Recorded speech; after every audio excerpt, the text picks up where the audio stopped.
Para Bapak Presiden yang adalah klien saya 25 tahun sama adiknya Hasim, saya tidak rela karena saya seorang pengacara, saya bebas ngomong. Jangan tanya saya cari muka, saya tidak butuh uang-uang lagi, saya udah kaya raya. Ya, dan semua klien saya konglomerat tanda semuanya. Perkara bisnis di Singapura, semua gue yang pegang kalau dari Indonesia. Kemudian benar-benar saya merasa selama saya diopname, saya kok presiden digituin? Padahal banyak video-video dari presiden saat membanggakan uang hasil temuan dari Jampitsus, tentu dengan atasannya Jaksa Agung. Inilah, Anda sudah tahu itu, berpuluh-puluh triliun. Kok bisa orang yang tangan kanannya ini begitu saja dipermalukan, melanggar KUHP? Kalau ada yang mengatakan itu tidak melanggar KUHP, ayo kita sama-sama robek segala sarjana hukum kita. Benar-benar KUHP itu tidak dipakai sama sekali.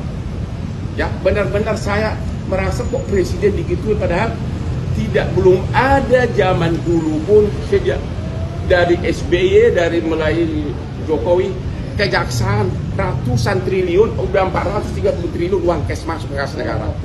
Belum lagi transpricing itu bisa ribuan triliun. Dan siapa yang melakukan itu? Jampitsus Febri. Kok kenapa langsung lebih rendah dari tukang ayam, lebih rendah dari pencuri ayam? Andalah yang tahu apa backgroundnya. Ya, ada lagi? Bakal pra-peradilan berarti Bang, terkait melanggar KUHP itu tadi. Apa? Bakal pra-peradilan kan? Emang lu fakultas hukum udah jelas lah, nggak usah tanya pasal berapa. Itu melanggar bakal pra-peradilan Bang. Udahlah, nanti kalau kamu datang saya. Bang, soal Pak Febri tidak ditahan itu alasan penyidik apa Bang? Jelas bahwa seseorang mau ditetapkan sebagai tersangka, apalagi dipermalukan, minimum dipanggil dulu, ya, dipanggil saksinya dulu. Kalau kau nggak tahu pasalnya, lu berhenti dari wartawan. Bang, soal Pak Febri tidak ditahan itu alasan dari penyidik apa Bang? Iya kan? Bang, jawab dulu Bang, sabar, satu-satu Bang, satu-satu. Tidak ditahan karena memang Anda sudah melihat sendiri. Anak SD pun mengatakan bahwa itu bukan tindak pidana, belum ada bukti. Kami sudah mengajukan permohonan untuk tetap tidak ditahan. Satu, tadi dengan alasan karena beliau ini begitu ditetapkan tersangka mengundurkan diri, itu artinya kooperatif, mempersilahkan pemeriksaan secara profesional, tidak mau mengintervensi.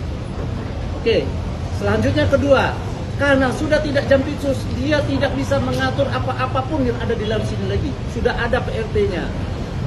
Ketiga, barang buktinya pun sudah dikuasai oleh penyidik.